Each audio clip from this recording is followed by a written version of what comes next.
Hey guys, good morning, everybody. Today is Thursday, December 11th. It is 6:25 right now. We have market opening up in about 5 minutes.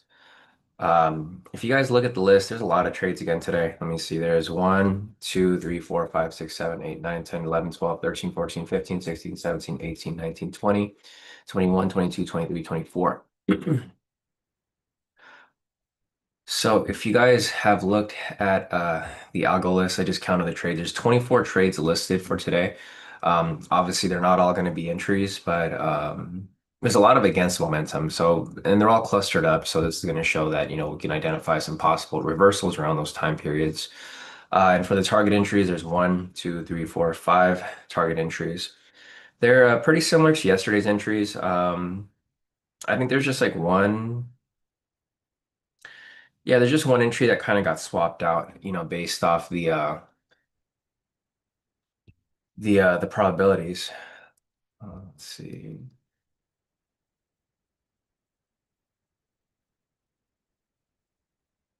It looks like somebody is asking to enable the AI companion. I'll enable. I don't know what it is, but I guess we'll. All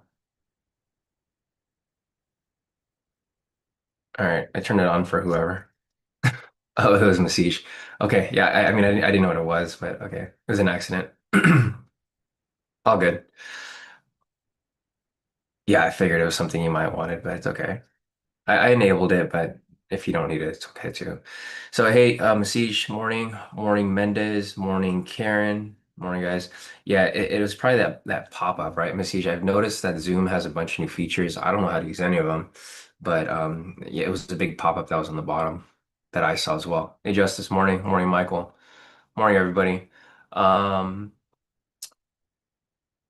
yeah, I did the same thing the other day, as usual, so no worries. It's all good. I think it's just so if you kind of fall back on the Zoom, you can basically ask the AI to kind of summarize what's going on, which is good. I mean, if somebody wants to use that, perfect.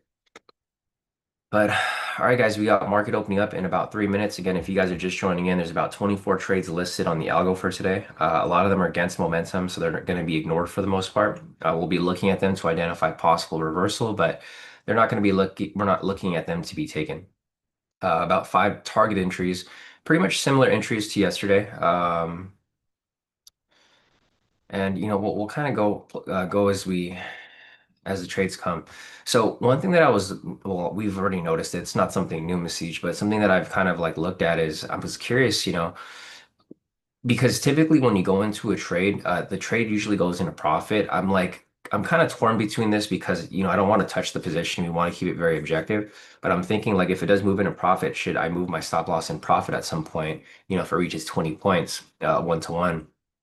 Or, if it goes into negative immediately, or not immediately, but like, within the first couple minutes, should we close it out early? So I think that's something we're gonna have to kind of look at. Again, that's gonna be discretion. We probably don't want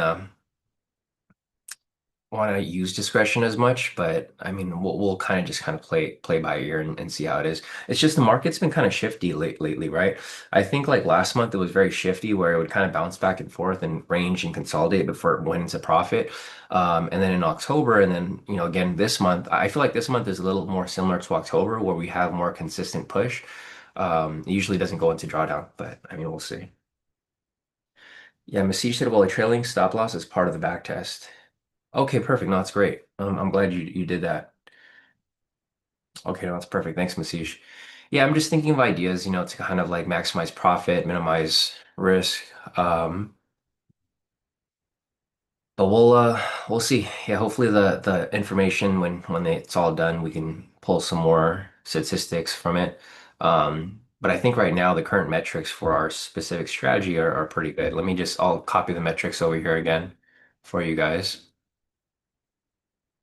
Since I know a lot of you guys like this metric, or you guys are more curious about the metric. Anyways, we got market opening up right now, guys. If you're taking the breakout, it's going to be for a buy. It's not a listed trade, but it is, it's a typical trade that everybody looks to take. So the breakout is currently running right now. It's not a listed entry.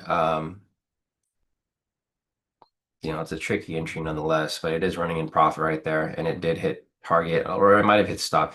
I think if you guys are looking to take the breakout, you'd have to use a wider TP stop loss, right? The 40-20 is almost never going to be a good setup. You might have to use like a 80-40 in a sense, or even a 50-50 if you guys are doing the one-to-one. So if you guys are doing the one-to-one, typically we don't recommend doing a 40-20 because the stop loss is too tight. If you want to do a one-to-one, it's a 50-50. If you want to do a one-to-two, it'll be a 80-40. It's kind of what we looked at. So that's the breakout right there currently running. Typically we go with momentum unless it is listed on the trades for today, which it isn't. Hey Brock, morning. Morning, Sharon. All right, guys, looks like we're good. So market is open now. Let's see where this ends up going. Again, if you guys are just joining in, there's about 24 entries listed. First entry is coming up in about a few minutes. It's against momentum, so it's not a trade that we're typically looking to jump into, but if you guys are looking to get into that one, we will be following it. These are the parameters. So here goes the breakout on open, guys. Full TP for a 1-to-1, 50-50. Um, if you guys are looking for the 40-80, it's still currently running. So, or 80-40. Okay, meanwhile, let's take a look at the overall trend. Overall trend right now is currently bullish. So looks like buys might be the ideal direction here. Um, So the 1 minute here is bullish. You can see prices above the pivots. Trend meters green. Pivots are angling up. Same with the 5 minute, bullish as well. Same with the 15 minute, also bullish. So the lower time frames are all bullish here. Looking at the higher time frames, 30, 1 hour, 4 hour, all bullish right here. Price again is above the pivots. Trend meters green. Pivots are angling up. The obvious direction here is for buys, right? Looking at the market structure, everything is also bullish. So looking down here, you can see that everything's pretty much bullish. 1 minute's bullish, 5 minute, 15, 30, 1 hour, 4 hour. Everything is very, very strong bullish right now. So looking for sells here would be very tricky. I mean, obviously you don't want to be using technicals or price action, trying to base everything off the algo here with no discretion. But if you guys are using discretion, you know, the buys here still do look pretty good. And then here's a daily candle. You guys can see the huge wick on the bottom right here. This big wick happened. It looks like overnight. Yeah, so the big wick kind of pushed price down right here, and then now it's pushing all the way back up. So huge, huge push to the upside. I mean, this is good, but this is also it's also looking overextended in a sense, right? So we're currently at the high of the day. So I want to be careful chasing that if you are looking to chase that there. All right, so here goes the first entry listed. It's against momentum, of course. It has a max drawdown of 7.11. So it's decent max drawdown. It basically shows that it has a max 3 back-to-back losses, overall probability of 50%, buys for 40, sells for 60, profit factor of 1.746. I'm not taking this trade here, but this is an against momentum trade. So we'll kind of see how it plays through and how it pushes. Basically, the algo is identifying that a possible reversal may happen around this point, right? So this is a starting point for the reversal.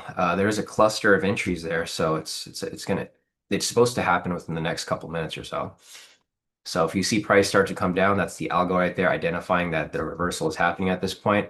It's just saying that, reversals typically happen around this point here over a rolling period of 20 trading days, which is a month. And you can see here the reversal is starting to happen, right?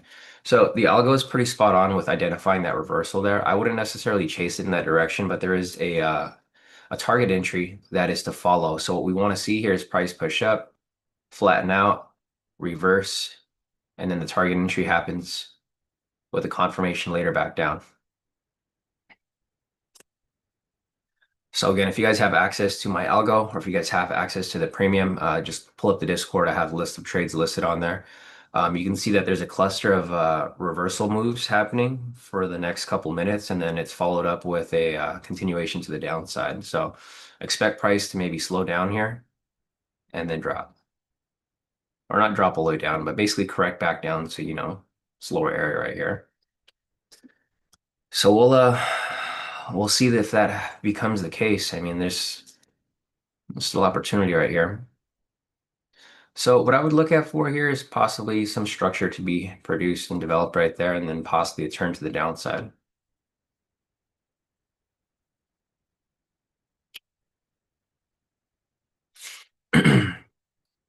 So again, if price has trouble getting past this area, anticipate some sort of reversal happening at that point. Here's the orb entry. So the orb entry actually looks pretty good for today. If you guys did take it, it looks like it did hit. Doesn't happen very often that this is a very clean entry because the orb has been kind of all over the place. But the orb here for once was actually pretty clean. So we had a break and close past structure, retest of the orb high right there, and then continuation to the upside. So orb was a really nice push to the upside right there.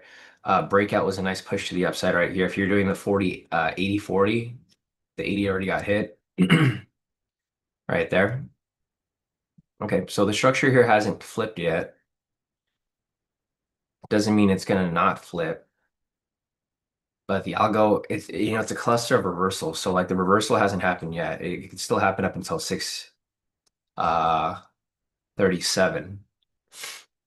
So another minute for that reversal to possibly confirm. If it confirms, it doesn't have to confirm. Again, this is the reason why we don't like trading against momentum, because this trade is, or the strategy is based off momentum, so you don't want to go against it, right? You never want to fade momentum. You want to go with it. So we're using the against momentum here for criteria, a reversal, and then after that's been confirmed with a with momentum, we try to ride that back down. So we don't really want to get in at the top or the bottom. We want to get in when price has already confirmed it back to the downside. So we'll follow it and we'll see where it goes from here. But at this moment, not in this position. We do have the first target entry coming up shortly. So if we don't get a sell signal on this candle, or it doesn't have to be on this candle, but if we don't get a sell signal within this area here, then the first target entry is going to be invalidated. Nice. Paul did a 50-50 on the breakout. Grab that there. As CJ said, it's grabbing that upper level liquidity on the daily. Nice. So I'm gonna clean that up a little bit. Again, this is 637. This is gonna be the last candle where the reversal may happen. So if this doesn't happen here, then the reversal cluster just didn't play out, right? It doesn't always play out. I mean, the probabilities weren't that high. They were at 50%. So they weren't like it was a 50-50 whether it was gonna flip or not. It might flip a little later. But again, I don't like going against momentum, right? The overall trend here is very bullish. I don't like standing in front of that or, catching the tops or the bottom from that point. And then same here with the market structure. Like the overall technical analysis and price action for buys are just too strong. And I would never jump into a trade like that. Like if I had a sell position come up right here, I probably wouldn't take it. Even though it had a high probability, I wouldn't have taken it because everything is pointing the other way, right? Like why would you jump in front of this? Especially if you're trading with momentum in a sense. So I'm gonna sit back, hang tight. The first target entry is in about 10 minutes or so. So we don't have anything to take here anyways. So that first target entry, it's going to have a max drawdown of 7.70%. So that means that it has a max of maybe 3.5 losses in a row before it goes on a win streak. Overall probability is 55%. Buy probability is 41.67. Sell probability is 75%. So obviously you want to look for the sell. And the profit factor on that specific target entry is going to be 2.689, which is right here listed on my strategy tester below. You can see over here, this is a pretty good, um, pretty good setup if it does come up. So it has a max drawdown of 7.70% and a total profit of 30.90%. So it shows here for this amount of losses, it basically tripled, if not quadruple in profit. So you'd eat a certain amount of losses, but you'd make a certain amount of profit right here. This is a 20 trade sample. And I know we're gonna get a lot of shit for this. Like, people are gonna say, oh, 20 trade sample isn't enough. The thing with the 20 trade sample is that the edge, edge decays pretty quickly. If you guys are familiar with like how edge works and how alpha is found, hedge funds and quant firms and everything out there, like they're always changing their edge, right? We're not changing their edge, but they're always refining their edge, literally every day, every minute, every second, every whatever, however long it lasts for. And that's why we use a 20 day trading sample. Overall, the strategy has high probability, but we use a 20-day trading sample because this identifies changes in edge on a daily basis. So again, it has a 55% probability of it winning for either direction. Profit factor of 2.689. This means that for every loss, there's a profit of 2.6 wins. So basically a 1 to 2.6 if you're doing a 1 to 1. If we're doing a 1 to 2 though, so for every loss, there's about 4 or 5 wins. And then looking over here at the statistics, you can see over here there's like 3 losses or 2 losses, 1, 2, and then a win, and then 1, 2 loss, and then a big win streak right here, right? That's what I mean. So you'll have like you have 2 losses here, and then you have like 4 or 5 wins. 1 loss, 2 wins. And this is for a 1 to 2. That's why the profit factor is so high. If you get close to like 3, so a 3 profit factor is really, really good. Anything above 2 is good too. But a 3 is one that hits pretty often. The thing with this here though is this is all based on previous data. So it shows you that how it's performed within the past previous 20 days, but it doesn't necessarily tell you this is exactly how it's going to perform tomorrow or today, right? Because we don't have the data for today yet. So we're using this to kind of have an idea of like where to trade, but it doesn't necessarily mean there's a guarantee. There's never going to be a guarantee, right? You could have like a 95% probability of it hitting and it could still lose. That's why I don't really base it off probability. I base it off max equity drawdown because this tells me that yeah, the trade's going to lose, but if it loses, it only loses so many times, right?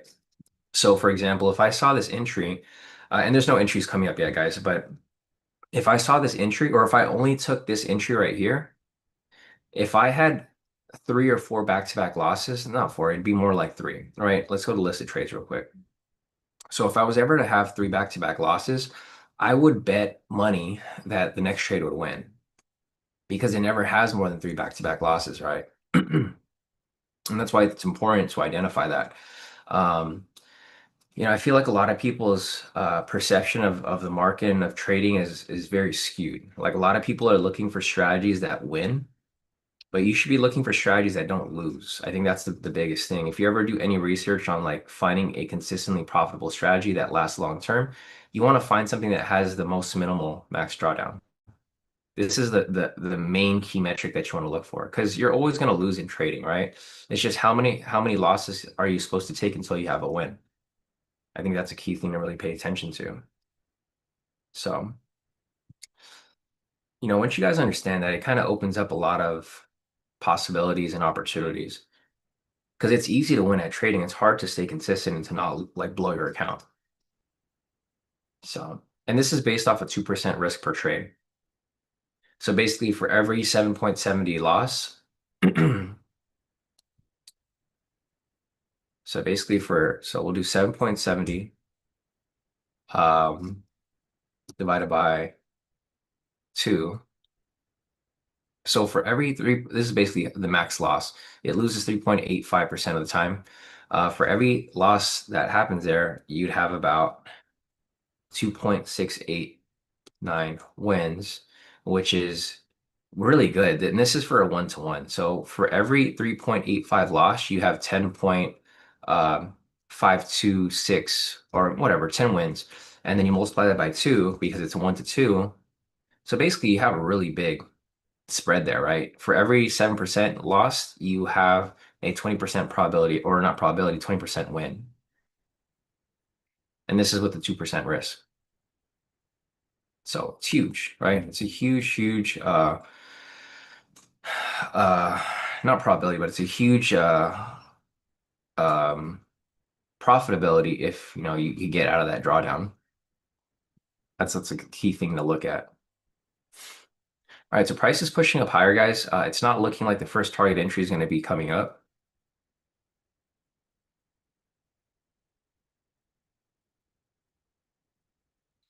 Yeah, no entry for that one. The siege on the 36.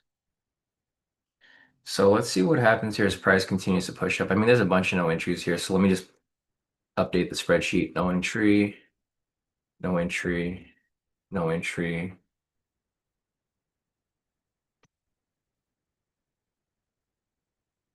Or wait, I'll put here.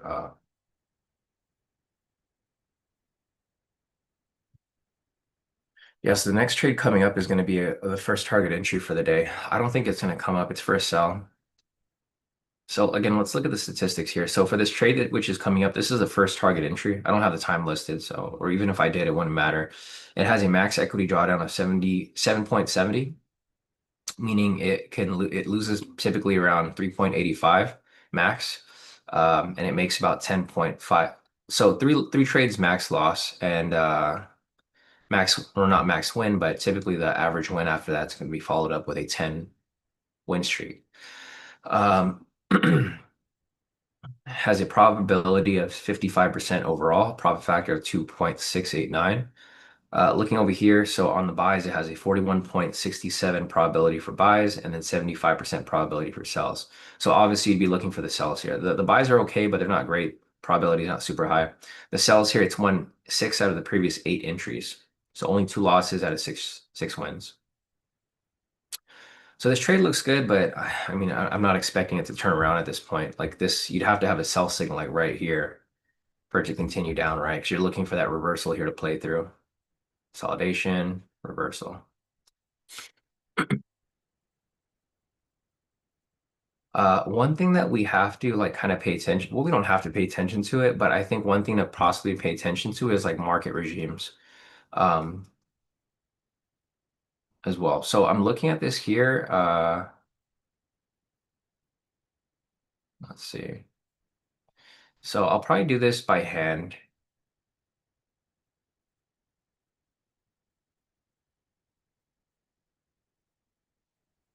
and I'll try to.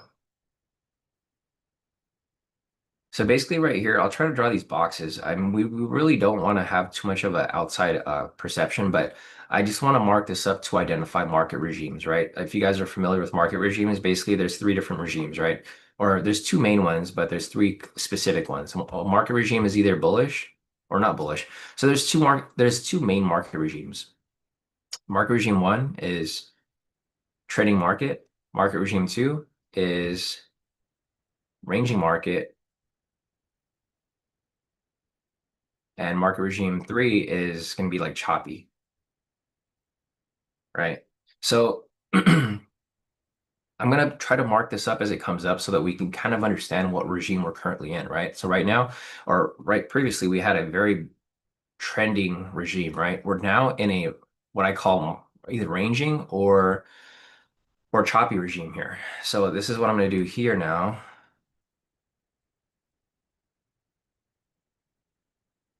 So wick hat. I'm trying to find the wick for this one. I don't see it. Let's see. Okay, I'm tripping. It is right there.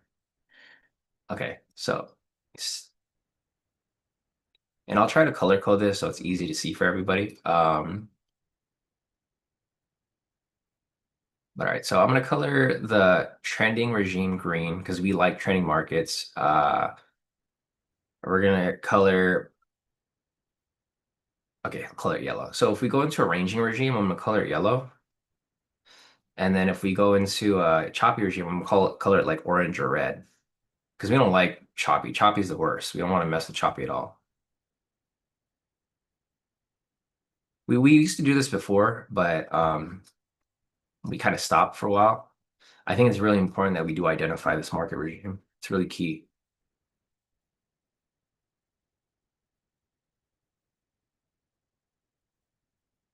All right, so this was the well, I mean this wasn't the entry, but it was supposed to be a sell entry. So again, that's this was the target entry of 648 for a sell. It's currently running right now, but obviously it's not one that we would have taken. Um, because it's a no entry. So let me just clean that up. Okay, so looking at this right here, the entry at 648 was the first target entry is with momentum. It has said 7.70 max drawdown, 55% probability overall, 41% buy, 75% sell, profit factor of 2.689. We were looking for a sell here to come up, but because the sell signal didn't come up before this candle, the entry didn't play out, right? But if we were looking for the entry here, it would have been for a sell and it would have been coming down right here. So this would have been the entry if we did have the momentum. Some of you guys don't use momentum, so that's perfectly fine if you don't want to use it. Right, you don't have to use it. But this here identified that the entry would have been for a sell, but because there was no momentum, it would be a no entry. So first target entry for the day is going to be a no entry, and I'm updating the spreadsheet as we go, and I'll be updating the market regime here as well as we continue on. So I think what I might do here is yeah, I'll just have these overlap because obviously, when the market regime continues, or no, I'm not going to do that. It makes it look super messy.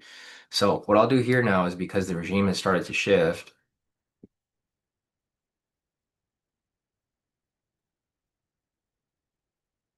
and I'm sure there's probably an indicator that does this automatically, or maybe I can create one that can do this. See, the problem with this here, it's hard to put this in an objective sense. Because I was working on an indicator like this at some point, but it's hard to kind of like make this quantitatively.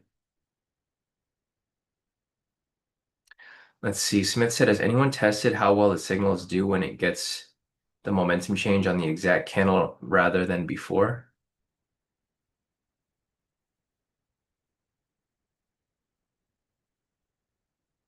When it gets them. Yeah, no, so the thing with that is that that actually doesn't happen very often, Smith. I mean, we've been seeing it a lot more recently, but it usually doesn't happen because the market's usually moving or trending in a like the move doesn't usually happen until after the momentum, right? So like for example here, see how we had the buy signal right here and it already had the move and all the entries were like around this area. This is how it normally happens, but when we're in a choppy market, we do see that flickering momentum, right? And that's why like for us, we try to avoid those types of markets because um, we're trying to avoid the choppiness, right? I think that's a key thing. We're trying to avoid the choppiness. So like we just start paying more attention to that because those are times when we try to avoid trades. But usually it doesn't happen that way. Usually, like for example, here, see the sell signal came up and usually the move happens after it. It doesn't usually get choppy within that area. But it would be interesting to look at, of course.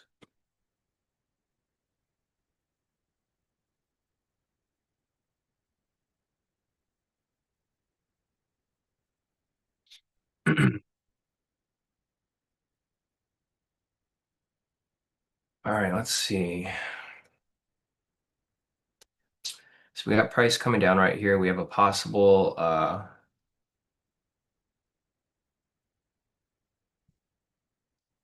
setup. Let's see. Solange said, I've actually been counting the flickering as signs of momentum. Seems like it works out more times than it not. Yeah, so if you see a flickering momentum, it's the trade usually works out in that direction, but it doesn't work out the opposite way, right? I think that's what I was trying to get across to you guys. So if you guys see a flickering momentum to the upside right here, like coming up shortly, then it's probably going to push up. But you don't want to be taking a trade against it, right? I think that's the main that's the main thing that you want to pay attention to. So like for example, if we have a flickering buy momentum here, you don't really want to take any more sells. That's why I'm trying to avoid those types of trades. And then vice versa, if you have a price going up and you have a flickering sell, you don't really want to take buys anymore. You want to start looking for sells the other way. So you want to look for a reversal basically. Not a reversal, but basically a turn in the other way.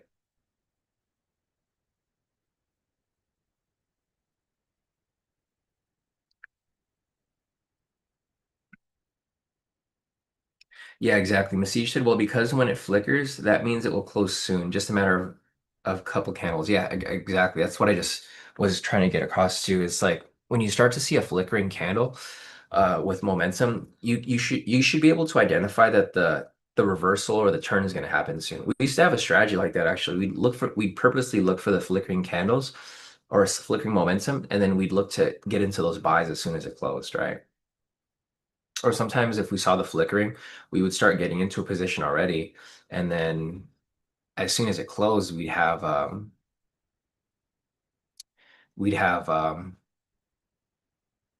turn for our trade. So the problem with the flickering is that you'll get in early a lot of times.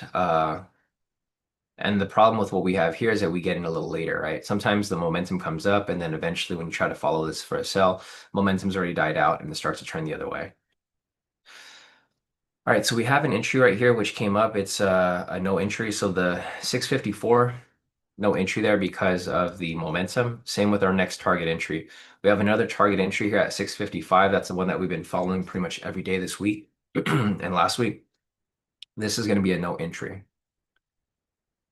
So just something to keep in mind, guys. There's two entries which came up or didn't come up. They're both no entries. So no entry there, and then no entry for 655. So we've got a cluster of entries right here with momentum. If you guys are looking to jump into that. Uh, yeah, we have a cluster of no of basically buy entries. So if you see a flickering momentum here, you can look for a possible flip the other way.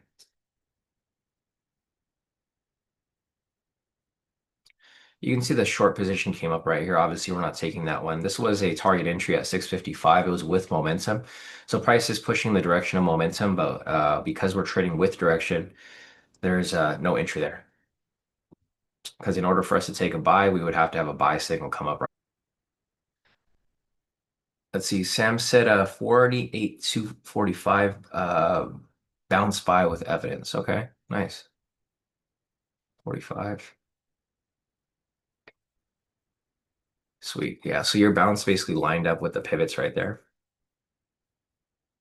Nice work, Sam. Sam caught a quick little spike or liquidity sweep there. Liquidity sweep bounce. All right, so you guys can see the market regime here, right? So we have trending market, ranging consolidating market, or yeah, ranging market, and then back into a directional market right there.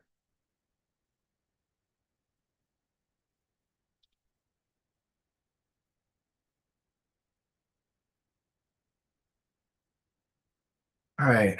So nothing here so far. I mean, a lot of no entries today. Pretty much all no entries for the day so far, which is fine. You know, I don't mind that there's no entries. Um, like again, we're not looking to force any trades here, of course. If you guys are just joining in for this week, here are the statistics for this week so far. So took a trade on Monday, it lost, and then we took a trade yesterday and it won. Since we're doing a 1 to 2 risk reward, I mean the profits here kind of like balanced out. So everybody should be in profit so far for this week. Um, unless you minimize or unless you lowered your contract size, right? I think that's I always tell people not to lower their contract size, but some people ask for it, and that's just it's counterproductive because if so, for example, if you're doing a say initially you're starting with 10 contracts and you want to drop down to five because you're worried about the risk, right? The problem with that, it's going to take you double the time to recoup your profits and get back into profit. So what I say is, start off with the contract size that you're comfortable with, that you're never going to go down from. Because if you're going to go down from contract size, it's not gonna be beneficial to you. It's going to take you longer to recoup your loss, and and yeah, it's going to hurt. Like when you have loss, it's going to hurt, but when you have wins, it's gonna recoup it pretty quickly. So I feel like that's a problem with a lot of people. They take a loss and then they get scared and they lower their contract size, and then they try to make it back, and then the next trade wins and they're still negative and they just never make it out of that hole because then they have to have a bunch of losses or a bunch of wins to recoup that loss. Um, yeah, some people just have to understand risk management, honestly. Like for me, I never go down in contract size. I always stay where I'm at. So right now, I'm currently at 10 contracts on my personal account. I'm probably never going to go below 10 contracts. If anything, I'm going to scale up. So if I make more profit or I reach a certain threshold, I'll bump it up to 11 contracts, 12 contracts, 15 contracts, etc. But I'm never going to go back lower. So I'm probably never going to go below 10 contracts after this because I've already set a threshold there. The only time you guys should lower your contract size is once you're already in net profit, right? If you're net profit, great. You just start over again. Go back to lower contract size and then build up from there. But if you're in negative, you should never go lower in contract size. It's just dumb. It doesn't make sense. Masih said, Sean, did you want me to want a market regime indicator? I can whip one up for you today if you want. Yeah, sure. If you could do that, Masih, that'd be great. I'm not familiar um with what parameters to put in it, but if you can put one together, that'd be great. I could probably like run one in cloud as well, but you're actually familiar with the coding language, so yeah, if you can put one together, that'd be awesome. Because that'd be beneficial for us, instead of me doing it manually, just to kind of see where we're at. Like for example here, so for this, let me just show you guys. So for this right here, I'll say that this kind of like stop right there, and then again right here, we're back in a range in a sense. Okay, perfect. Yeah. Yeah, because like I mentioned, guys, I'm always doing a lot of research on like how to improve our strategies. Like every day I'm always on the computer. I'm doing research like every day, all day, every day, basically. I'm always looking for ways to improve our strategy, ways to improve our probability, our edge. And one thing that I saw like was mentioned a lot was like you have to understand market regime. Some people like to do market regime by minutes. So like for example, I saw this happen a lot where people would, or not people, but in general, people would identify market regimes between 6:30 and 6:40, and then between 6:40 and 7. Because typically this is like where volatility happens, right? You usually get the initial breakout, and then you get the correction or continuation, and then from here it's like every 10 minutes, it's like okay, the market regime kind of changes a little bit. Or not 10 minutes, every 30 or whatever minutes, right? So yeah, perfect. So Masij is gonna help us with that. That's gonna be great. Meanwhile, I'll just draw it up here manually as we continue to follow price. So basically what I'm trying to get to here is like it's okay to take trades when certain things are happening in the market, but when it's like red, so right now it's fine, but if it's choppy, like it's really going back and forth super hard, not as a range, but it's just choppy back and forth, then you want to avoid it.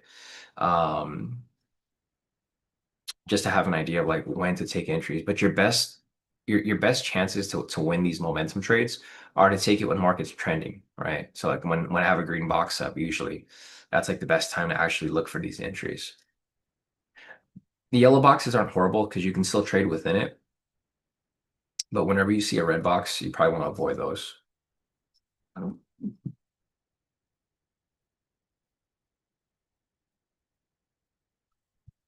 All right, so looking at this so far, let me scroll up. I think you asked something earlier, right? Justice. So Justice said, so I took that 48 price, was ready for a reversal, and that momentum flickering on the candle pushed me to take it a bit. Yeah, exactly, Justice. So sorry, I missed your message earlier.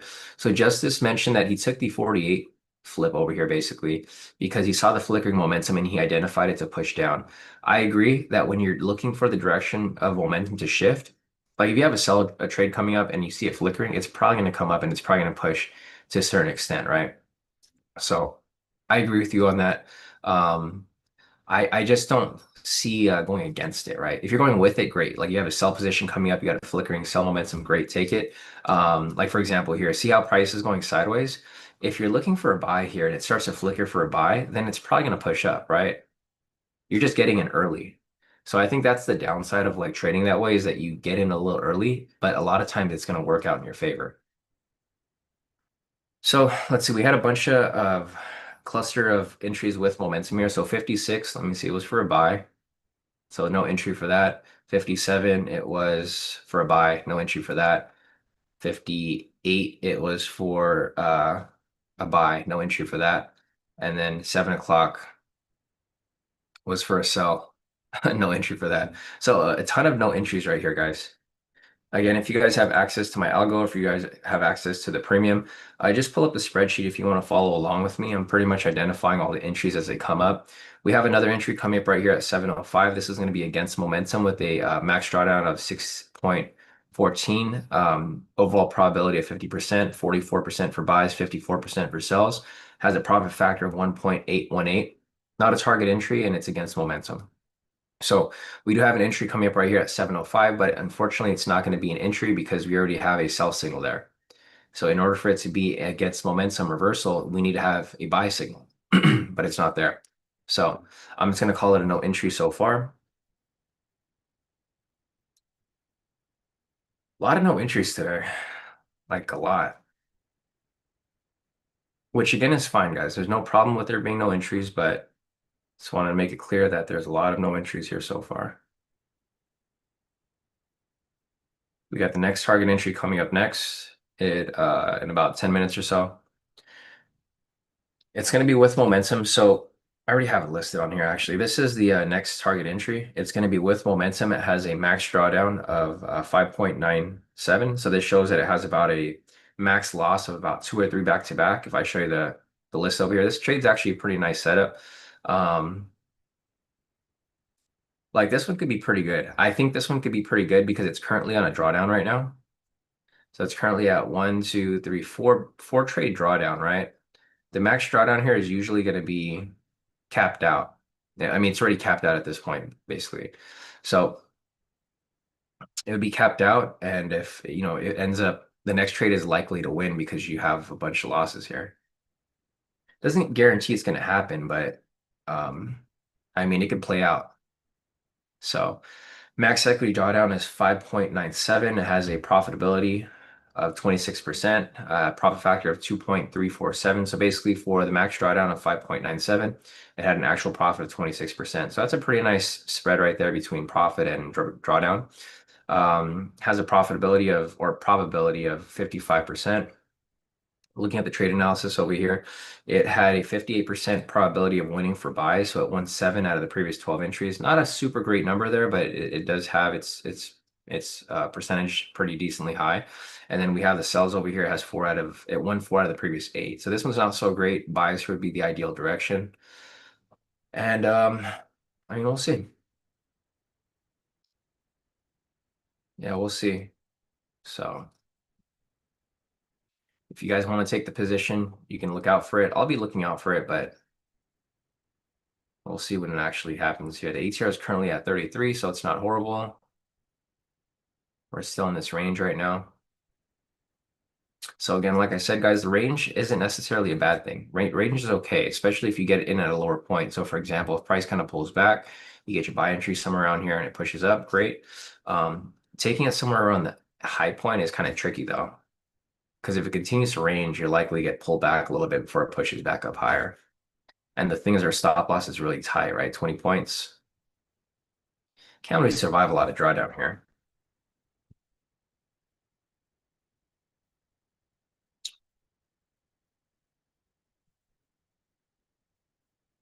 Yeah, Masij said it can't flicker red, then close green before it closes red. Just not how it works.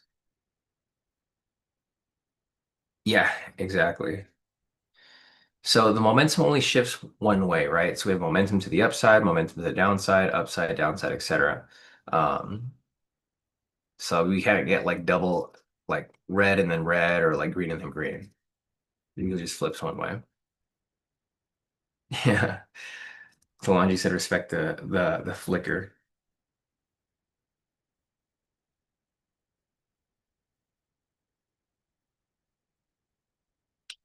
Yeah, Justice City, I think it works best when a reversal happens. I typically only enter if we have momentum before the entry, like we officially do. But today I just felt price was overextended. Yeah, and I agree with you too, Justice. That's where the discretion comes in. And if you find an edge doing that, so be it, right? Go ahead and do it. I think that's the best part about trading with us here in general, or just trading with my tools, is that there's no one size fits all, right? If you find an edge, do what works. And I think that's like one thing that like CJ also talks about, right? CJ does things differently. Like for us, we have listed trades, and we have listed trades, we have target entries, we have trades that we specifically follow to the T. But CJ has, his own criteria. So like it's just really up to you as a trader to use these tools to your advantage, right? Some people want to trade with the trend, some people want to trade against. There's no one way to do it. It's just these tools here are meant to assist with identifying things like that. So, all right. So with that being the case, we have price kind of going back up right here. So I'm going to change the regime again. So the regime is now pushing up, which we got pretty nice bullish push to the upside right here. We have that target entry coming up in a bit. So, I mean, this could be a possible good entry here. Yeah, Justice said, just want to shout out Sean, bro. I'm almost above my buffer in my live accounts after trading with him for just a little over a month, past eval in 3 weeks too. Nice. Yeah, no, congrats to you, Justice. I feel like for you, like this type of trading style meshes really well with you, right? My trading style doesn't mesh well with everybody because some people like to have that discretion, or some people just don't like trading momentum or on the 1 minute, right? I think you understand the logistics and everything behind, this type of trading strategy. And I think that now that you have some sort of structure to follow, it helps a lot because using the algo, it kind of takes away the guesswork, right? It's not like, oh, if this happens, then I'll take it, or if this happens, I'll take it. It's like, no, if the criteria is met, then you take it. And it's easier that way. So you're never like second guessing and you can kind of prepare for the entry rather than, jumping in last second. I feel like that's a big problem with a lot of people. It's like they don't have some structure to follow to really help them really trust the strategy or like follow it how it's supposed to be applied. So yeah, definitely Justice. I'm excited to see where you go for the next year because you've only been around for a while. So like, a year from now, you're just gonna keep improving. You're gonna keep improving and getting better at um at applying these strategies and finding your own edge. So, all right, guys, the target entry is coming up shortly.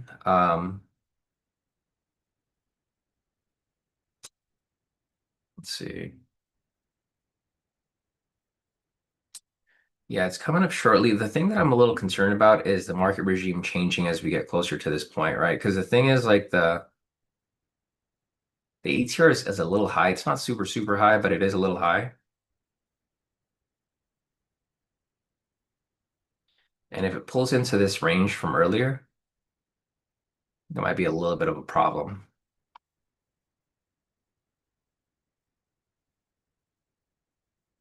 So it's in the range now. It looks like so basically what I see here is price pretty much trended back up and it's pulled back into this upper range. I don't think it's gonna be a big problem, but it's gonna be something to look at because here's the thing, if we get into this range up here, I'm just trying to see if we're gonna get a bounce back, right? Like something like that. I know we don't want to use discretion here, but it's good to have an idea of like what could happen in a sense. I'm looking back at the previous 713 entries. There hasn't really been a 17 or third entry come up. We've had them listed, but they've always been no entries. Just looking back at the history for last month. Yeah, this is going to be a little tricky, I think.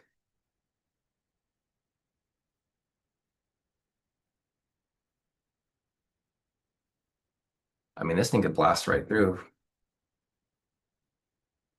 Yeah, it might blast right through and hit the all-time high.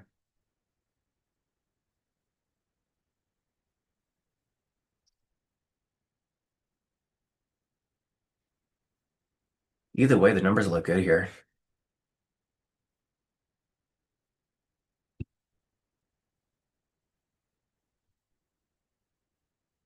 Let's see if I can get my Order submitted. got about 20 seconds left on this right here.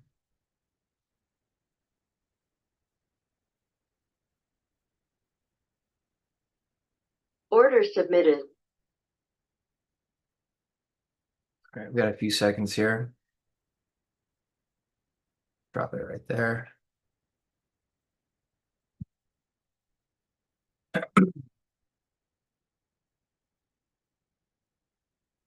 So there goes the target entry right there. Order filled. Make sure the parameters here are proper. I gotta just move this up a little bit. Yeah, like I said, the volatility here is kind of flattened out a little bit, so a little bit of a tricky trade. So if it works, it works. If it doesn't, it doesn't. Got stopped out on that one. It's all good. So I'll be looking for the next one here. Like I said, it was kind of tricky, but like I said, I don't want to use my discretion here, right? I want to just Stop take the filled. trades as they are. So I got stopped out on that one right there, which is okay. And then we have another one coming up a little later. So we still have two more opportunities here. I'm gonna try to get into the ones later, and then if we take that one, it's gonna recoup the loss and it's gonna make profit on top, which is not a big deal. There's a lot of different ways this could have played out. This could have played out perfect to the upside, or this could have played out, like what we just talked about right now. It could have easily went the other way. So again, I'm trying to take out as much discretion as possible. Um, I don't think this is going to be a listed entry next because or not, it might be a listed entry, but it might not be a target entry because it is currently in drawdown right now. This is another thing that I was thinking, okay, this is probably going to maybe win because of the drawdown because it had one, two, three, four drawdown right here. It was already at the max equity. So it was due for a turn. But yeah, like I said, our stop loss is really tight. It's 20 points. Like, look at the stop loss right here. This is how big my stop loss was, right? So I'll be looking for the next entry. That was the first one right there. We have the next one. It's not for a while. We've got like 40 minutes until the next possible entry.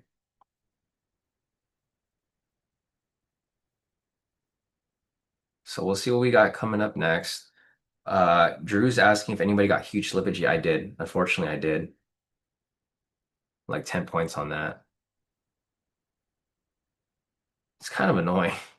The yeah, the slippage is a little annoying in a sense because yeah, it kind of eats into the profit sometimes.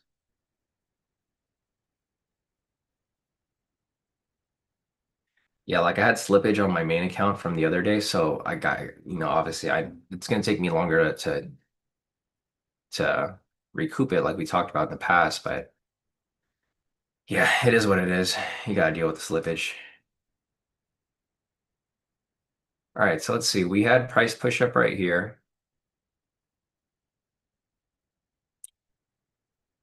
So let me fix this real quick. We have some consolidation.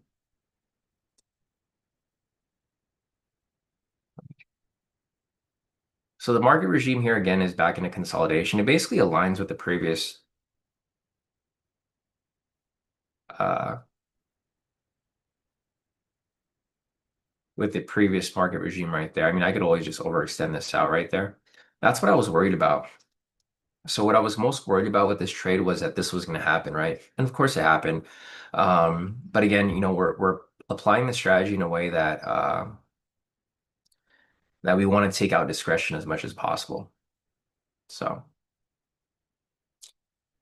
we'll see what happens here. I'm still looking to get into another entry. Hopefully the next one will be good so that I can recoup the loss and then make profit on top of it. It's a cat and mouse game, right? I think with this type of market and what we've been dealing with lately is that this is for the most part a cat and mouse type of game where we don't really have streaks. Like we'll have a win, we'll have a loss, we'll have a win, we have a loss. But because we're doing a 1 to 2 risk to reward, it usually ends up in profit. It's just we don't have those streaks and wins that we've had like in October. So, all right, we'll see what happens next.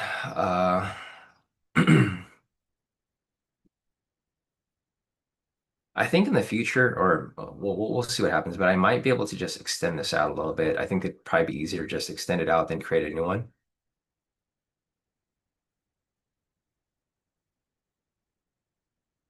But we're obviously in a ranging market. So here, I'm just going to extend this out a little bit so that you guys can kind of see what's going on here.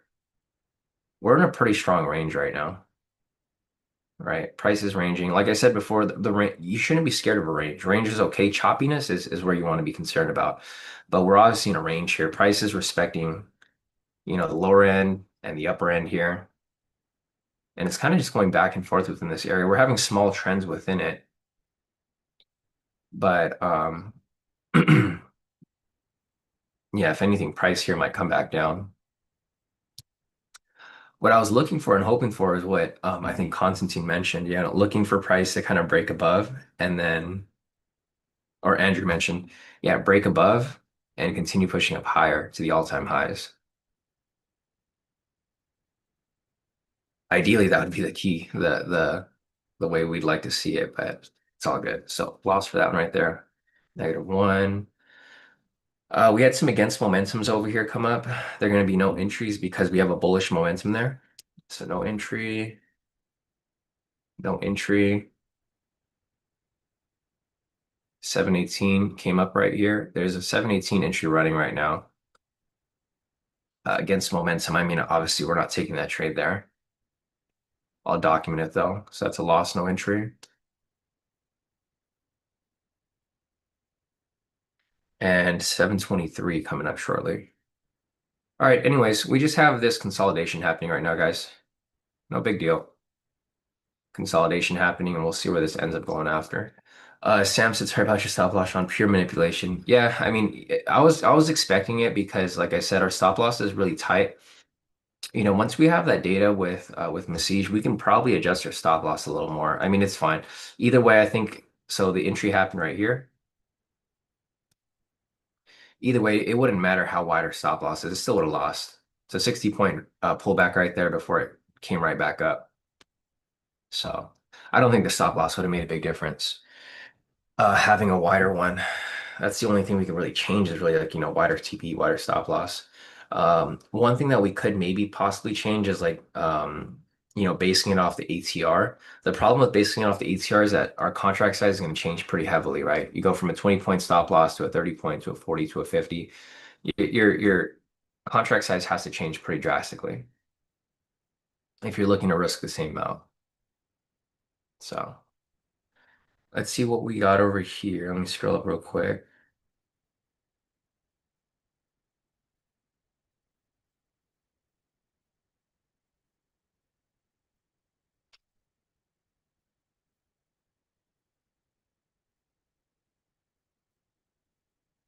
Yeah, CJ said price is going straight to the all-time high. I was hoping for that, right? I think a lot of people were looking for that. Here, let's see. Let's go to the higher time frames real quick. I just want to see where the all-time high is currently sitting. Let me go here on the 30. Are we at the all-time high? We're not there yet. Yeah, so the all-time high is that the all-time high? I think it is. So we're pretty close to it. I mean, the all-time high is right here. It's like 40 points away. Yeah. So if we did reach that all-time high, our trade here would have been pretty good. It looks like it's going to probably try to reach for it. It's just we got caught in the pullback right here, obviously. So it looks like our analysis here was right for price to push up higher. It's just we got screwed right here for this huge, huge, like this kind of annoys me when we get caught at these big candles because the volatility was slowing down. All of a sudden, a big pullback right there, pulls back to the pivots, and then it shoots right to where we were aiming for, right? So this is exactly what we wanted to happen, right? Buy entry happened right here. We wanted it to push up and get to that 40 points. Unfortunately, we got stopped out pretty early on that initial candle right there. And here we go as price pushes up to where we expected it to go to, right? It happens. This is why I mentioned that like the you got to accept the losses. You got to anticipate and expect that the losses are going to happen. Because if you don't anticipate or expect the losses to happen, this could really mess with your trade psychology, right? This happened to me a lot in my early trading. Like I would get really upset that like it would stop me out and then it would push back into profit. So what I would do a lot of times is I would just put my stop loss wider and wider and wider, right? Until I blew my account. I think this happens with a lot of people. Um, it's Yeah, it's a common misconception. For me, I'm okay with taking a loss here because I already have my set stop loss in place. But with a lot of people, they try to like lower their stop loss lower and lower, and then they just dig themselves into a deeper hole. So once you're able to accept that losses are part of the game, you'll be okay with just taking the loss and then move on to the next one. So for example, for me, we had that loss right there, but we have two more target entries coming up a little later, right? So I'm going to go for those target entries a little later. And if we have that win there, it's going to recoup the loss. So we'll uh we'll see what happens here. We don't really have much for a little while. There's a 723 entry which came up, or that was against momentum, so not followed. We have one listed entry for with momentum coming up. So we got two listed entries. It's basically a cluster of entries coming up in the next couple minutes. Yeah, it's like a small cluster. They're for sells though. So like if the momentum doesn't come up, there's not going to be an entry.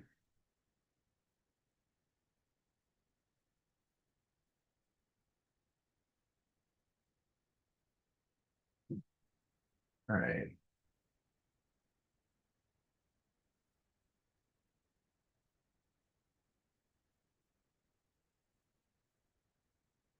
So I think with these market regimes, I'm just going to have them overlap by one candle.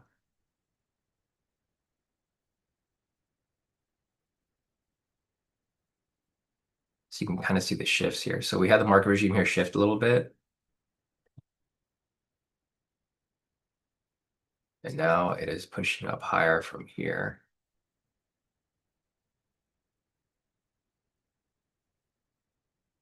All right, it's pushing up to the all-time high.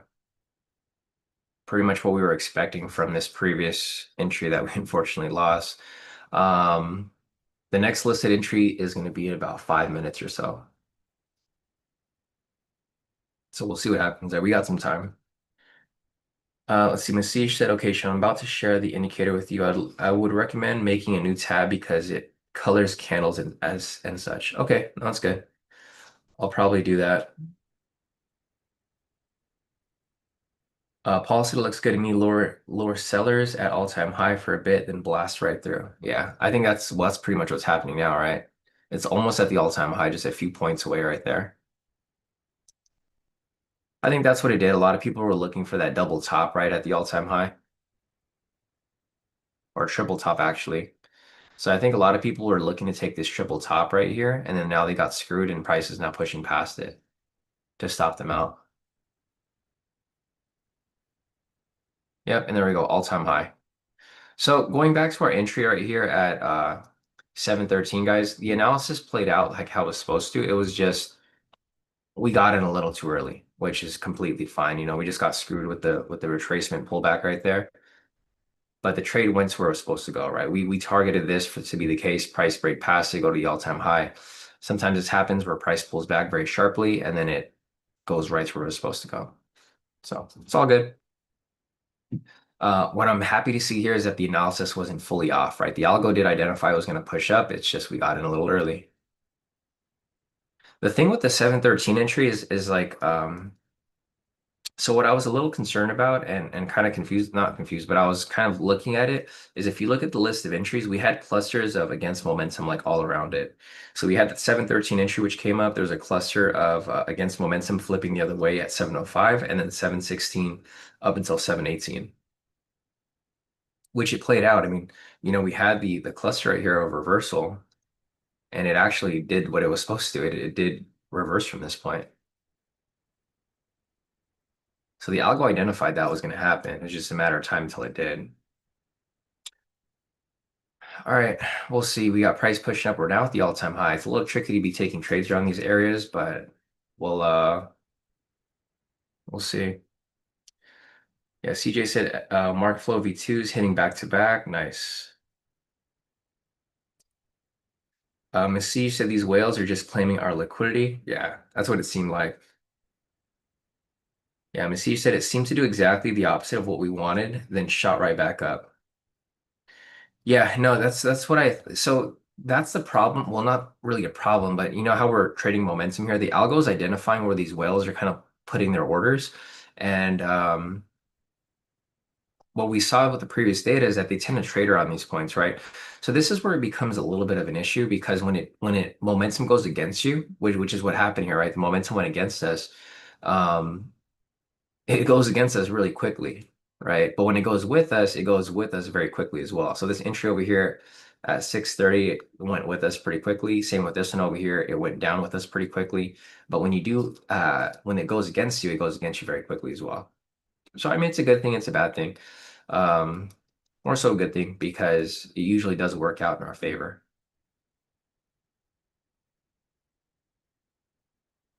Asisha Sean, what's your trading view username so I can send the indicator? It's going to be Cody Kai Trades. Yeah, no spaces, just Cody Kai Trades. Nice work, Sam. Sam caught the break and retest. Solid work there. Again, right here, price is pushed up a bit. We're currently in a trending regime.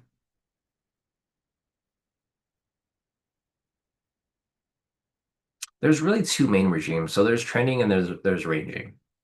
The other choppy one kind of lines up with ranging, but you guys will know what I'm talking about when you see it really choppy. Like right here, this is fine because it's like going back and forth slowly, but when I say choppy, it's like moving 100 points back and forth, like very crazy. That doesn't happen very often. Usually happens around news time, but not normally. All right, so we have next listed entry coming up shortly. If you guys want to take it, feel free. It's going to be a no entry because there's no momentum for a sell. So there's a trade coming up right here at 7:31. It is with momentum. It has a max drawdown of 6.68. Overall probability of 50%. Overall for buys 41. Overall for sell 62. Profit factor of 1.982. And it's for a sell. So because we don't have a sell momentum here, that entry at 7:31 is going to be a no entry. So just something to keep in mind, guys.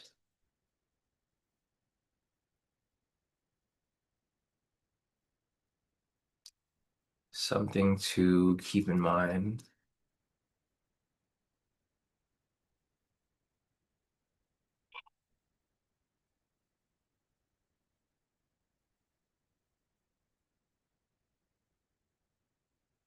Got another one coming up over here at 7:33. It's with momentum again for a sell. So if you don't get a sell momentum anytime soon, this is going to be a no entry.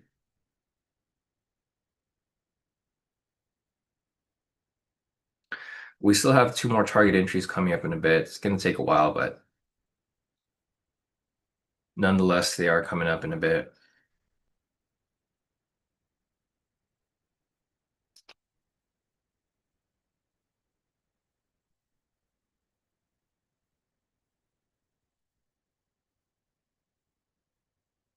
So overall, looking at the market structure, it's still very bullish. So I mean, buys are obviously going to be the direction of trades.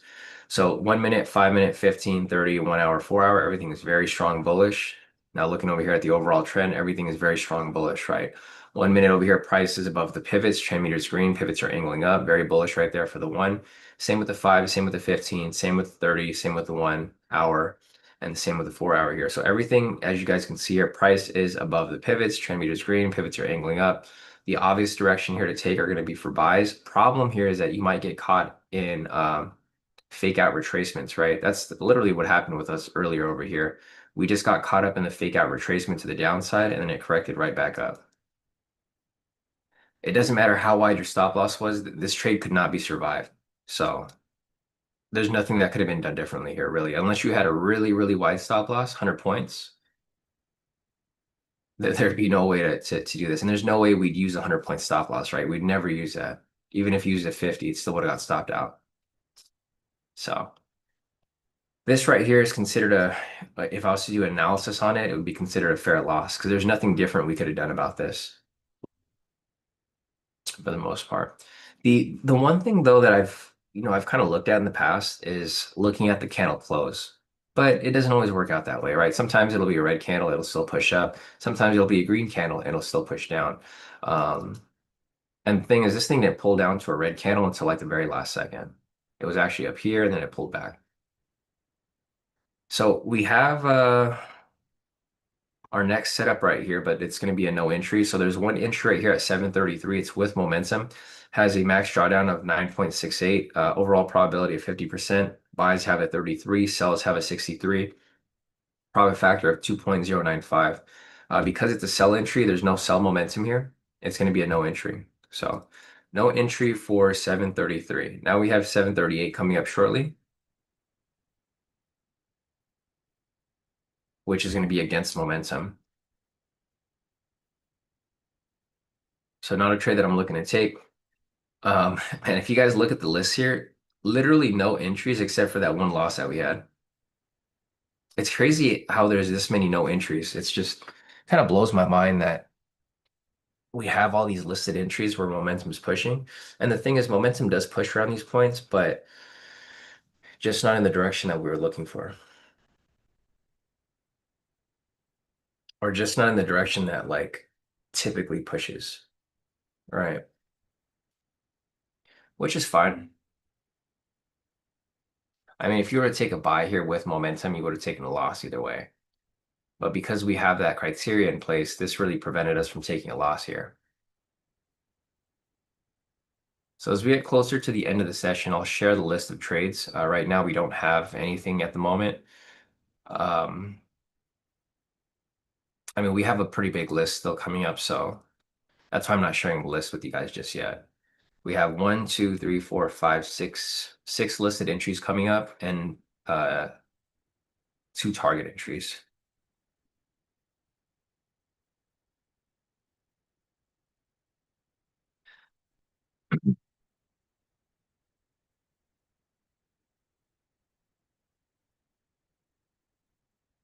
All right, so this thing's still pushing up.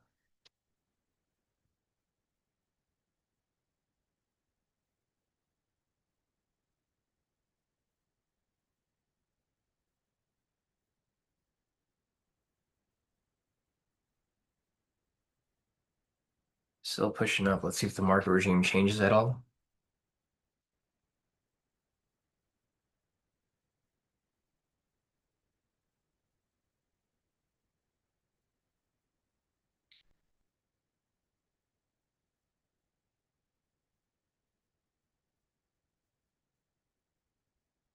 Hey, Steve.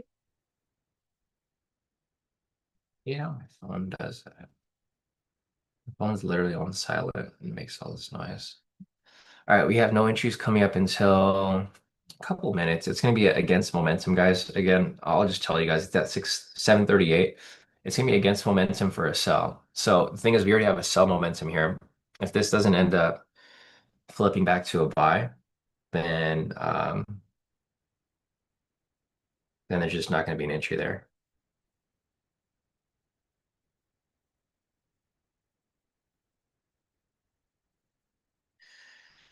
Man.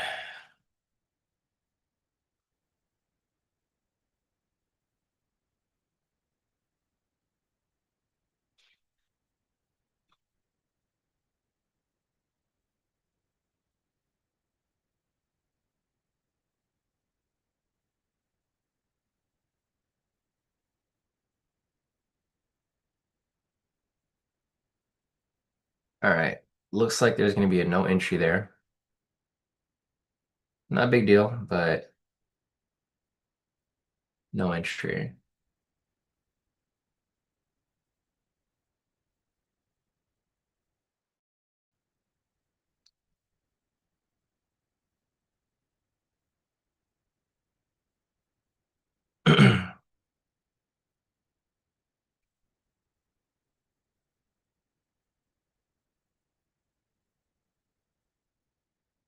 All right, guys.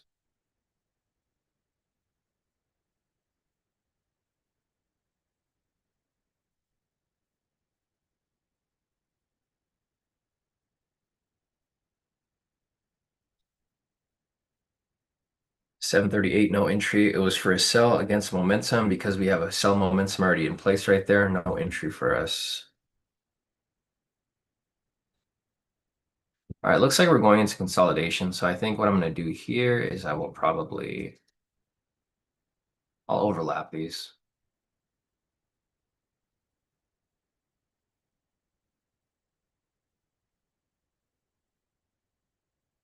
So we're currently in a consolidating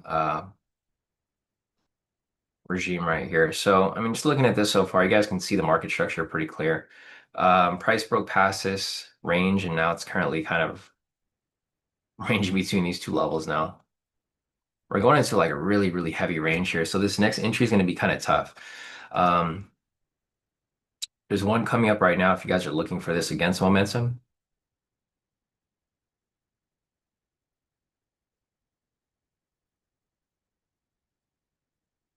Let's see, iPhone said I don't think it was a fake out. It was looks like it retested the R2 pivot before continuing up higher.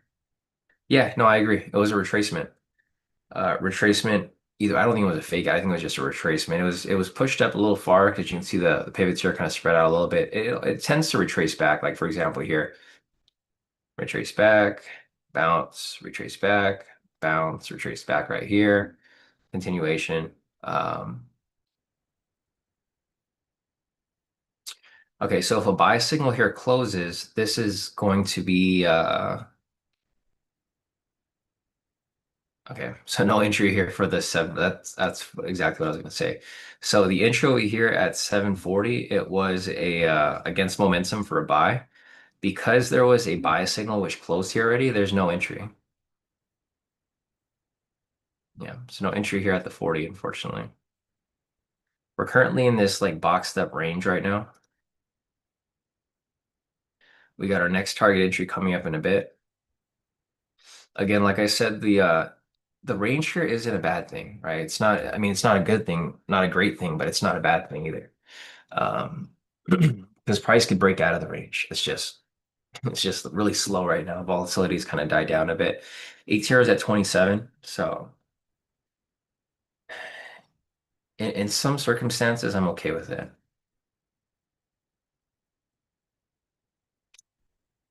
with it being slow.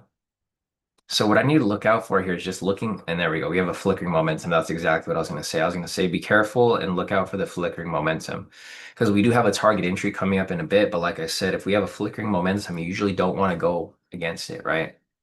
Because it's probably going to close and it's probably going to be, and even if it does close, the next entry is just going to be a no entry. So.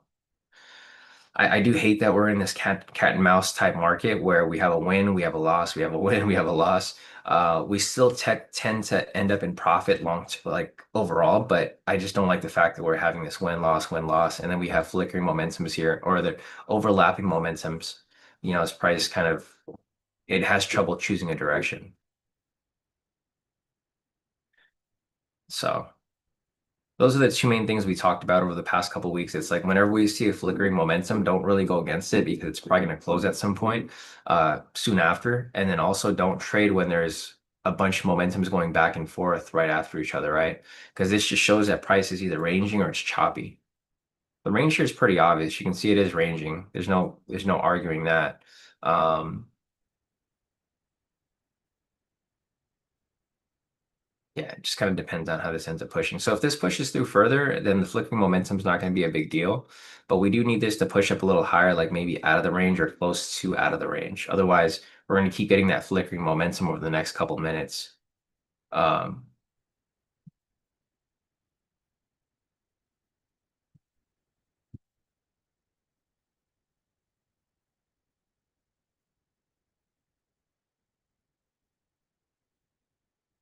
yeah, we'll see what goes on here.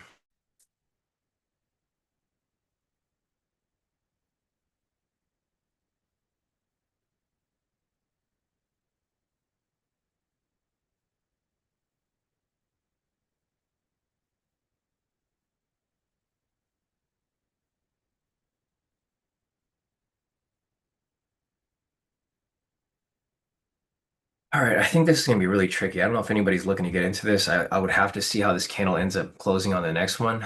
We do have the target entry coming up in a bit, but again, I don't like the price action here. I'm trying not to include my discretion, but the pending momentum is still kind of flickering around here. So we'll see if the pending momentum flickers on the next candle. If it does, then I'm probably gonna sit out of it. Let's see how far can I survive pullback?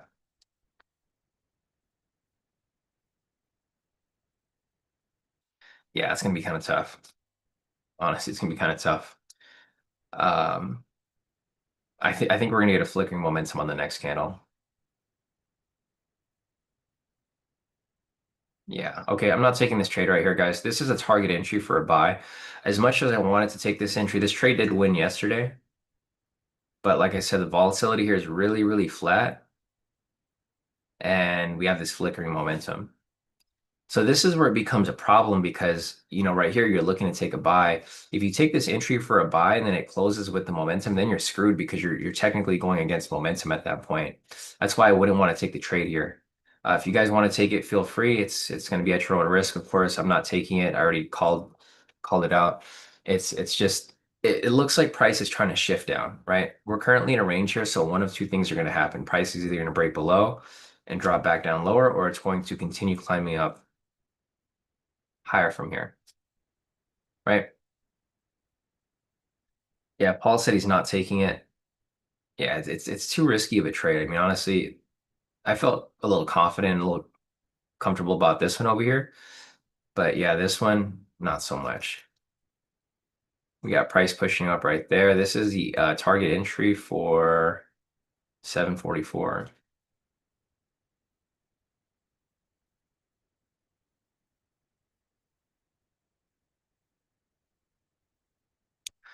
So obviously, I would like the trade to hit. I would never fade my own analysis.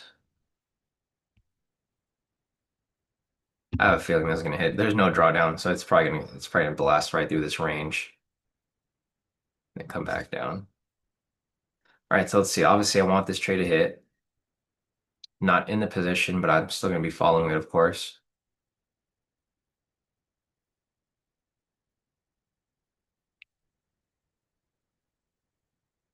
And then we have one more entry coming up in about 5 minutes or so.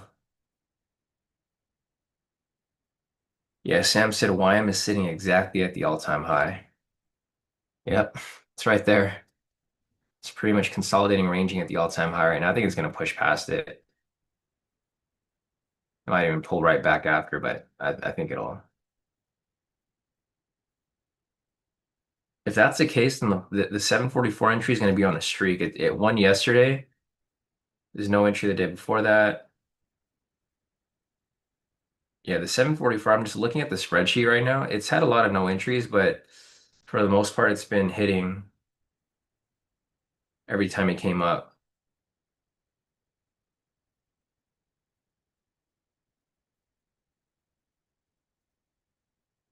Okay. Yeah, I'm just looking at the spreadsheet. This is why the spreadsheet's going to be it's going to come in handy because you can see when stuff is hitting or it was hitting. Um, it's only came up 2 or 3 times though, so. And this is what I was worried about. So not that this is a bad thing, but this is what I was a little worried about. How price could kind of just get stuck right here. I mean, it's been stuck for a while. If you look at the previous, 10, 20 minutes, it's been stuck there for a while. It's not like it's been like this is new. It's kind of flattened out there a little bit.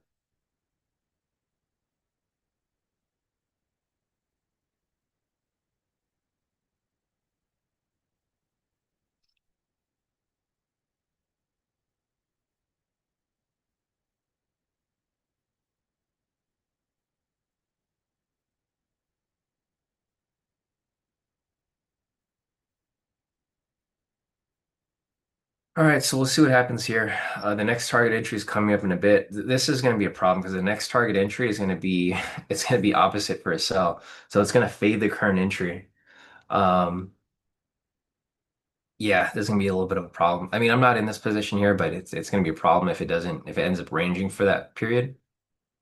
This is probably not going to because we have the next target entry is going to be for a sell. If you guys have access to my algo on my list, okay, this trade didn't play through.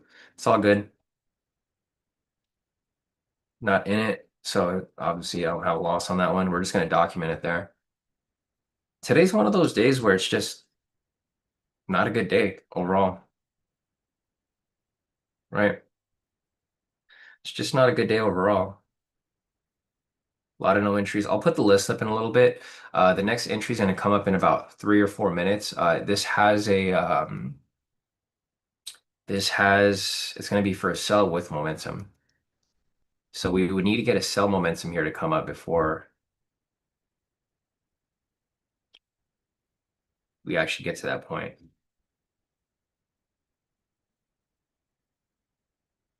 But again, price is still respecting the range here.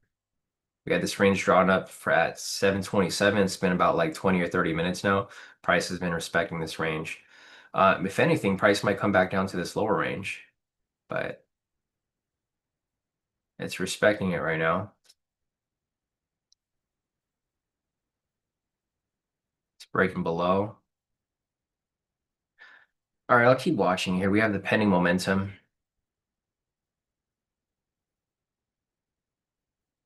We had about like 5 minutes till the next one, or not 5 minutes, actually 3 minutes.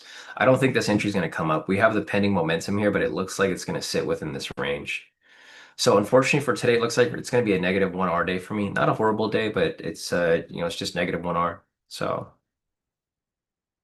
It basically sets us back to around near break even in a sense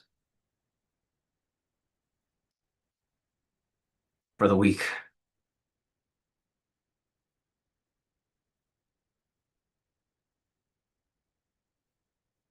Sam said news earlier was bad. I thought rate cuts should keep everything bullish. Yeah, exactly. I think, the bullish movement happened because of the rate cuts, of course. People are bandwagoning onto the move, but not enough to really hold it up that much.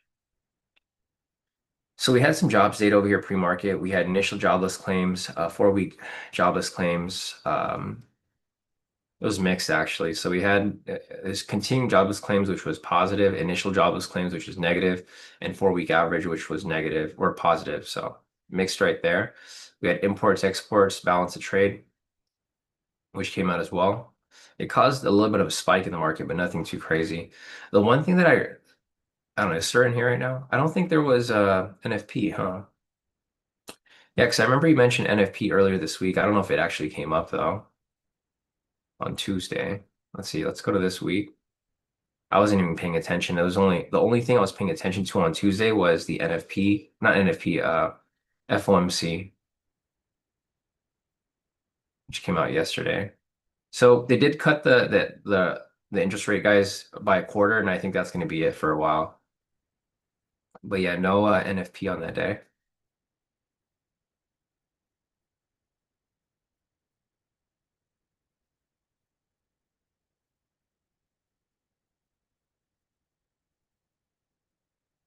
All right, so we're starting to have a shift right here.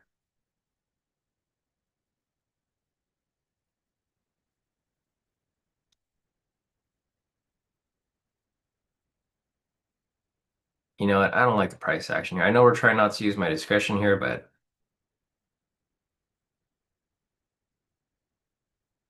let's see.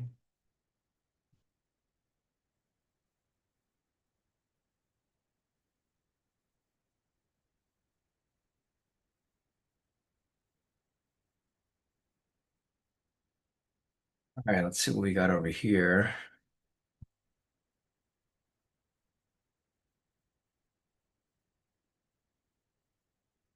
I don't like as much as I want to take my discretion out of this, guys, I don't like the setup here. If you guys want to take this trade, I mean, feel free. This is going to be a sell right here at 752 for a target entry. And it has a 55.51 probability of, or max drawdown. You see how price is pushing up right here? I see it's bouncing directly off this range, and I don't like that. If you guys want to take it, feel free. This is going to be a sell entry. It's going to be coming up. It's just, again, as much as I don't want to use my discretion, it doesn't look good here for the most part. It just doesn't look good at all for the most part right there. And that's in my opinion, of course, right? Probably a good thing here that I skipped out on it because look, it would have it's about to lose. Yep. So good thing we skipped out on that trade there. Again, like I mentioned before, the discretion here, we try to remove the discretion, but it's of my nature. I've been trading for so long that if I see a trade, it doesn't look good, it's probably not going to be good, right? And I think using my discretion here does help a lot because it prevents us from getting into bad trades. So, like I said, guys, no entry, or there was an entry there, but I decided not to take it, and I'm glad I didn't because of the structural difference here. So, I don't know if structure should be something we should implement into our analysis. I don't know if it's something you might think we should include in it, Masij. It's just the problem with using structure is that it's going to have a lot of I mean, it might be detrimental, right, to the algo in a sense. Not in a really bad way, but it could be detrimental. Yeah, it's going to be hard to implement because the thing is like using my discretion like we just did right now, it's beneficial when like I'm in control, right? Because I know what's going on, but yeah, it's going to be hard to. We'll see. I mean, we'll see. If the data shows that we don't really need to include discretion, then we won't use it. But I think for the most part, I think using my discretion here, it does help a lot in a sense. So I think what I'll do is I'll keep drawing up the market regimes here. And if we see price kind of pull into a ranging area like it did right here, and I see price action kind of like show that it's not going to push through it, then we'll just avoid the entry in a sense, right? We'll just ignore it. I'd rather ignore a trade or it avoid one than take a loss, of course. Yeah, Ed said I feel until we have results from the deep back test, we should use discretion. Yeah, I agree with you 100%. So again, right here, guys, it looks like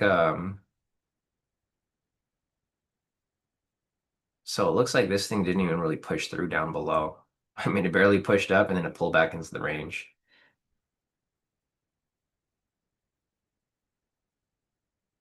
Or what I see is just this is just a little fake out. Here, I'm gonna delete this.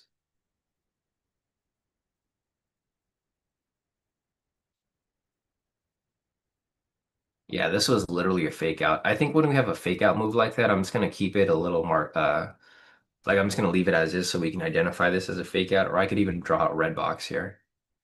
I think that's what I'll do for these types of situations when we do see a fake out, which is pretty obvious, is I'll just draw this as a red box.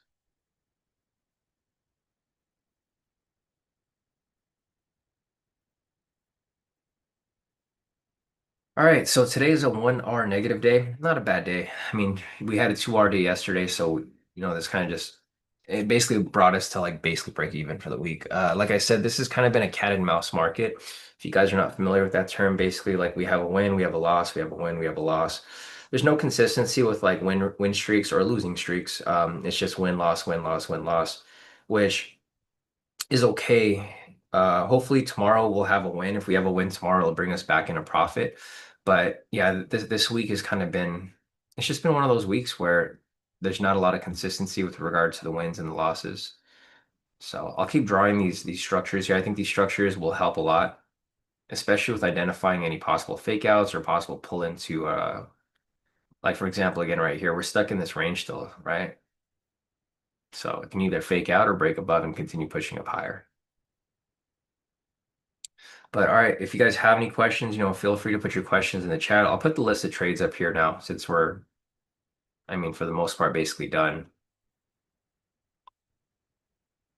Let's see. So I'm gonna add this to our spreadsheet. I mean, it's not a trade I took.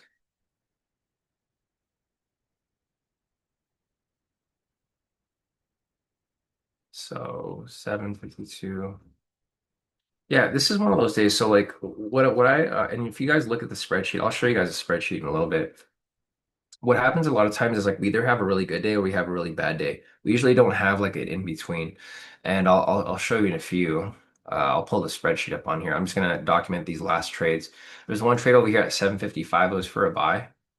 Okay, so this one over here actually hit, or it's currently running. Yeah, it's on its way up right there. So this entry right here is for a buy at 755. This is a listed entry, not a target entry. Here, I'll put the list of entries on here and then we'll go from there. But yeah, if you guys have any questions, feel free to put your questions in the chat. I'll show you guys a list of the actual spreadsheet in a few. But anyways, this is the list of entries. Like I said, we had a ton of entries show up for today, but there were only a couple that came up. So like the ones that came up would be this one right here, 713, which was a target entry. Unfortunately, it was a loss. The numbers lined up good, but like I said, losses are bound to happen. So if you're able to prepare for those losses, it shouldn't hurt too much. Over here at 744, it was also a loss. And 752 was also a loss. Either way, if I took two trades and they lost, I would have been done for the day. Because we did suffer some slippage on this trade over here. Unfortunately, like it was more of like a 1.5 loss, but it's okay. Um, it should have been at break even for the week.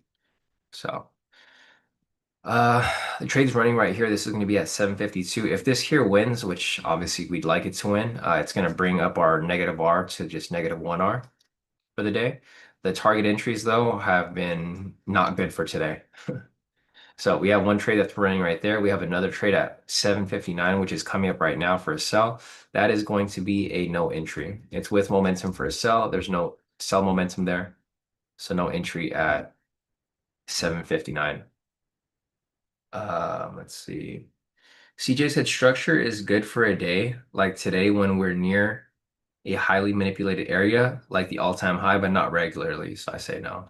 Yeah, no, I agree with you 100%. So let's go over here real quick. Let me pull up the spreadsheet. All right, so it looks like this one hit. Let me just update the spreadsheet real quick before I. Okay, so overall for the day, I guess it wasn't a horrible day. It was a bad day for the target entries, but overall for all of these entries here, it wasn't a horrible day. We're only at negative 1R, which is pretty much where I ended up anyways, because I didn't take the second loss. Okay, so here we are on the spreadsheet, guys. Let me scroll down. So everything here is listed for today. As you can see, this is the trades from today to Thursday, December 11th. A lot of no entries right here, guys. So a bunch of no entries up top, basically up until like 713. So 713 was our first official entry. It was a loss. Like I said, you just have to accept the loss and understand the numbers here. The numbers were good. I think the max drawdown here was probably the lowest or not the lowest, but one of the lowest. All of the target entries here had very minimal max drawdown. So the good thing about this is that if these trades lost, the odds are tomorrow they're going to win, right? If you're going to do probability, because let me just show you the previous history. So like for today, we had a negative 1R day. Um, Yesterday we had a positive 2R day, and this is what I mean about it being a cat and mouse game, right? So this is a negative 1R. It was a positive 2R. So this would technically still be in profit overall. And then over here, if you look at the target entries, it was a positive 3R and a negative 3R day over here, right? So with that being the case, it'd be basically break even, like I just mentioned. Um, but let's just go back a little higher. So like previously, whenever you have a negative R day like that, and this is why it's important to have the data in front of you, because you can see over here, like we had negative R day, and then some big days right here that kind of balance out. So if you guys do have the spreadsheet, take a look at it. Like for example, here on Monday, November 10th, we had a negative 4R day. It was followed by a positive 5R the next day. So usually if you have a big negative R day, it usually follows up with a good positive R day. So I'm hoping tomorrow's going to be the case. We're just looking for patterns here with the wins and losses, of course. But like I said, today was not a good day with regard to target entries. It was three back-to-back losses over here. Um, I technically would have only taken two of them, but I skipped both of these here, right? I skipped both of these right here. So technically, it's only a negative 1R day because I only took this one over here at 713 because of course I used my discretion. Um, all right, so other than that, guys, if you guys have any more questions, feel free to message in the chat. So Paul's up 3K for the day. Nice work, Paul. So Paul did pretty good overall. Let's check out this regime indicator that Masish has created.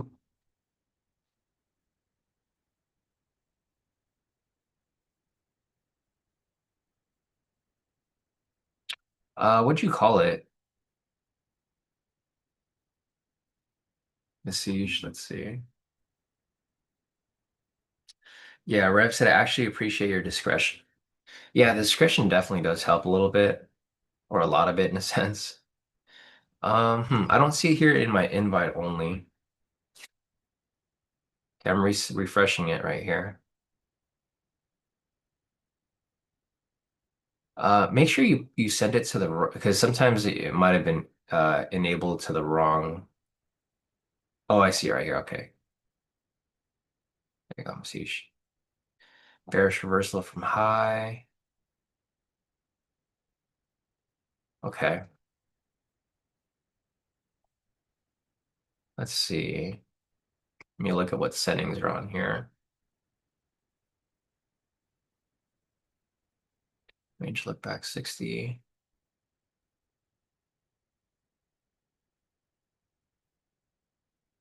Standard. I'll put that back. Bar color.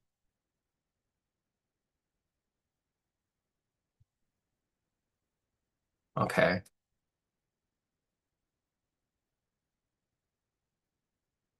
Gotcha. Okay, okay, that makes sense. Okay, so looking at this here, I mean, I can see what you did right here. It's pretty intuitive.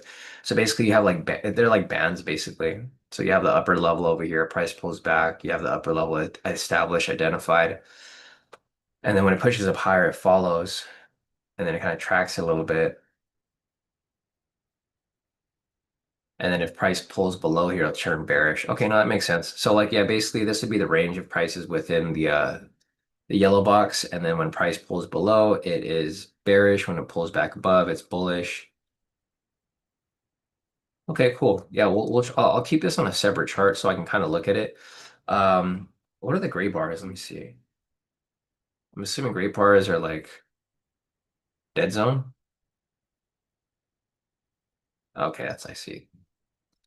Gray's chop. Okay, yeah, that's what I kind of thought. Chop or dead zone in a sense. Okay, cool. Yeah, I'll take a look at this and I'll kind of play around with it.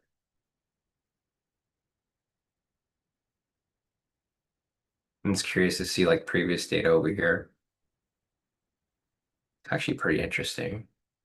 Let's see if we throw on the momentum indicator on here.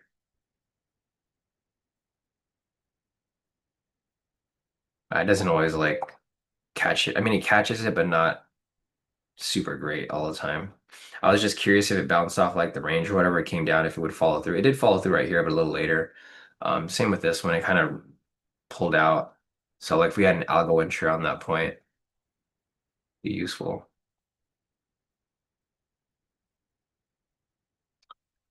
Okay, cool. Yeah, no, thanks for this, Masij. I'll play around with it. I'll see like what I can pull from it. I mean, it's good. I like how it is right here.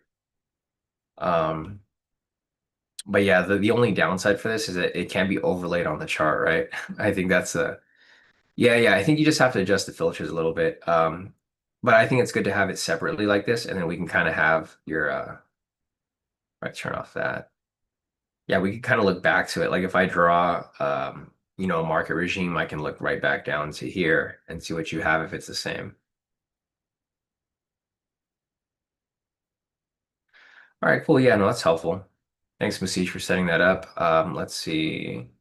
Price is currently still in a range. So this is where it becomes really tricky because we didn't see this today, but this is where it becomes a bit tricky because, we end up having a bunch of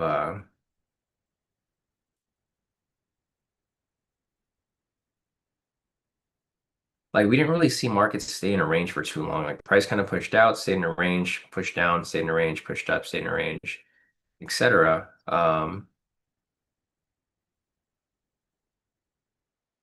Price is kind of stuck within. I'll figure this out. I'll have to kind of play around with it a little bit to identify certain points of range. I think I just have to make these overlap a little more. Right now, it's trying to make it not overlap so much, but I think the overlapping is actually better. Yeah, I think as long as we overlap with the ranges, this will help see things more for what they are.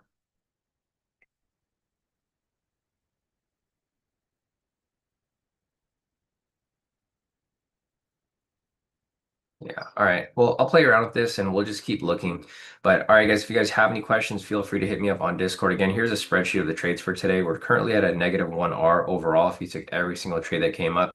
If you took only the target entries, you'd be at -3R, which is not good. But we would have cut off losses at 2. If you guys know what I do when I take losses like this, I usually cut off at 2. Thankfully, today I used my discretion to skip these two because market conditions just didn't look good. Price action wasn't looking good. So I was able to avoid these 2 losses. I only took 1 loss for the day. So we're currently technically at break even for the week, but we did suffer some slippage, so there might be some slight loss on certain accounts. But all right, guys, I think that's it for the day. If you guys have any questions, feel free to hit me up on Discord. Otherwise, I will see you guys back here tomorrow for the next